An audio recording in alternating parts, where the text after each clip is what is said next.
Hello, જય શ્રી કૃષ્ણ. કેમ છો બધા? આશા રાખું છું કે બધા મજામાં હશો. તો આજે આપણે બનાવીશું આપણા ગુજરાતની ફેમસ એવી ખાંડવી. તો ચાલો રેસીપી શરૂ કરીએ. પહેલાં આપણે મિક્સર જારમાં 1 કપ જેટલો ચણાનો લોટ લેશું અને વજનમાં જોઈએ તો 200 ગ્રામ જેટલો લોટ. હવે આપણે તેમાં આદુ મરચાંની 1 ચમચી જેટલી પેસ્ટ નાખશું. હવે અહીંયા મેં 1 કપ જેટલો ચણાનો લોટ લીધો છે, તો અત્યારે આપણે 1 કપ જેટલો છાશ લેશું. અને હવે આગળ આપણે વધારાની છાશ નાખશું. હવે આપણે એમાં સ્વાદ અનુસાર મીઠું અને થોડીક કલર માટે હળદર નાખશું અને થોડીક ચપટી 1 હિંગ નાખશું. હવે આપણે મિક્સર જારને બંધ કરી અને આ બધું એકદમ સરસ પીસી લઈશું, જેથી કરીને એમાં જરા પણ લમ્સ ના રહે અને આપણું બેટર એકદમ સ્મૂથ તૈયાર થાય. આપણું બેટર પીસાઈ અને તૈયાર થઈ ગયું છે. હવે આપણે એમાં 2 કપ જેટલી વધારે છાશ નાખશું એડ. આ રીતના આપણે જો 1 કપ ચણાનો લોટ લીધો હોય તો સામે 3 કપ જેટલી આપણે છાશ જોશે, અથવા તો દહીં તમે નાખો 1 કપ તો સામે 2 કપ પાણી નાખી દેવાનું એમ. હવે તમે જોઈ શકો છો કે આપણું સરસ બેટર ખાંડવી માટે આ રીતનું તૈયાર થઈ ગયું છે. હવે આ રીતની એક આપણે ગરણી લઈ અને એમાં આપણે છે ને પહેલાં આ બેટરને એકદમ સરસ ગાળી નાખશું, જેથી કરીને આપણે જ્યારે ખાંડવી બનાવીએ ત્યારે આપણે જે આદુ મરચાંની પેસ્ટ નાખી છે તે એમાં આવે નહીં અને આપણી એકદમ ખાંડવી સરસ રીતના તૈયાર થાય. હવે આ રીતનું આપણે એકદમ સરસ ગાળીને આપણું બેટર આ રીતનું સરસ તૈયાર કરી લીધું છે. તો હવે આપણે એમાં એને ખાંડવી બનાવશું.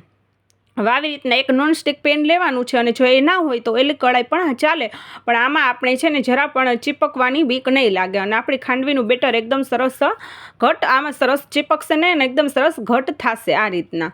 હવે આ રીતના આપણે છે ને એકદમ સરસ એને એકદમ નિરાતે સાવ લો ફ્લેમ ઉપર આપણે એને હલાવતા જવાનું છે અને આમાં ઉતાવળ જરા પણ કરવાની નથી અને એકદમ સરસ સાવ લો ફ્લેમ ઉપર રાખવાનું છે. જો વધારે ફ્લેમ હશે ને તો ચોટી જશે એમ. હવે આપણે ધીમે ધીમે આ રીતના એક સાઈડ એકદમ સરસ હલાવતા જશું ને એટલે આપણું બેટર એકદમ સરસ ઘટ થતું જશે ખાંડવી માટે. હવે તમે જોઈ શકો છો કે એકદમ આપણું બેટર એકદમ સરસ ઘાટું થતું જાય છે આ રીતના. હવે અહીંયા મેં જરા પણ વિડીયો સ્કીપ નથી કર્યો, ખાલી સ્પીડ વધારીને હું તમને બતાવું છું એમ. જો આ રીતનું આપણું લગભગ સરસ આપણું બેટર ખાંડવી માટેનું તૈયાર થઈ ગયું છે આ રીતના. હવે આવી રીતના આપણું એક થાળી લઈ લઈશું અને આપણે એના ઉપર આ રીતના ખાંડવીનું બેટર પહેલાં નાખશું અને એકદમ સરસ આપણે એમાં આછી પાતળી એકદમ ખાંડવીને આપણે પાથરી લઈશું. જો ખાંડવી એકદમ સરસ પાતળી પથરાશે તો એકદમ સરસ ખાંડવી ખાવાની મજા આવશે અને થોડીક જાડી હશે તો ખાવાની મજા નહીં આવે આ રીતના. અને આ પ્રોસેસ થોડીક ઝડપથી કરવી જોશે, નહીંતર આપણું છે ને બાકીનું બેટર છે ને એ એકદમ ઘાટું થઈ જશે અને પાછું તેમાં આવી રીતના આપણું થાળીમાં ફેલાશે નહીં એ રીતના.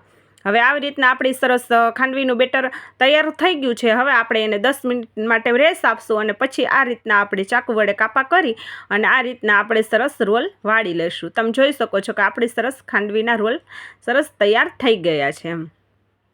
હવે આ રીતે આપણે બધા જ રોલ આપણે ખાંડવીના તૈયાર કરી લઈશું આ રીતના. હવે એ છે ને જો આપણે ખાંડવી આપણે છે ને ના બનાવીએ ને ત્યારે આપણે એમ થાય કે આ બહુ જ અઘરી છે, પણ સાવ સહેલી રીતે છે. તમે પણ એકવાર જરૂરથી ટ્રાય કરજો આ રીતના. હવે આ રીતને આપણે બધી જ ખાંડવી આપણે તૈયાર કરી લીધી છે અને હવે આપણે એના ઉપર વઘાર કરી લઈશું. આ રીતના મેં બધી જ પ્લેટમાં ખાંડવી લઈ લીધી છે. તો એના માટે આપણે એક વઘારિયામાં થોડુંક 2-3 ચમચી જેટલું તેલ લેશું અને જો તમારે વઘારવાળી ન ખાવી હોય અને ડાયટ ઉપર હોય તો તમે એમને પણ ખાઈ શકો એમ. હવે આ રીતના આપણું તેલ ગરમ થાય એટલે આપણે એમાં 1 ચમચી જેટલી એમાં રાઈ નાખીશું. રાઈ સરસ તતડી જાય એટલે આપણે એમાં મીઠો લીમડો નાખીશું અને 1 ચમચી જેટલા આપણે તલ નાખીશું આ રીતના. હવે તલ એકદમ સરસ ચટકી જાય એટલે આપણે ચમચીથી વઘારને એકદમ સરસ હલાવી અને આપણી તૈયાર કરેલી ખાંડવી ઉપર આપણે વઘાર આપણે એમાં નાખી દઈશું. આ રીતના આપણે ચમચીથી ઉપરથી ખાંડવી ઉપર આપણે વઘાર નાખી દઈશું આ રીતના. હવે આ રીતનો આપણે બધો જ વઘાર ખાંડવી ઉપર પાથરી દઈશું અને જો તમારે વઘારવાળી ન ખાવી હોય તો તમે વઘાર સ્કીપ પણ કરી શકો અને ઉપરથી આપણે કોથમીર નાખી દઈશું આ રીતના. તો તૈયાર છે આપણી ગુજરાતની ફેમસ એવી ખાંડવી. તો તમે પણ એકવાર આ રીતે જરૂરથી ટ્રાય કરજો, એકદમ સાવ સહેલી છે.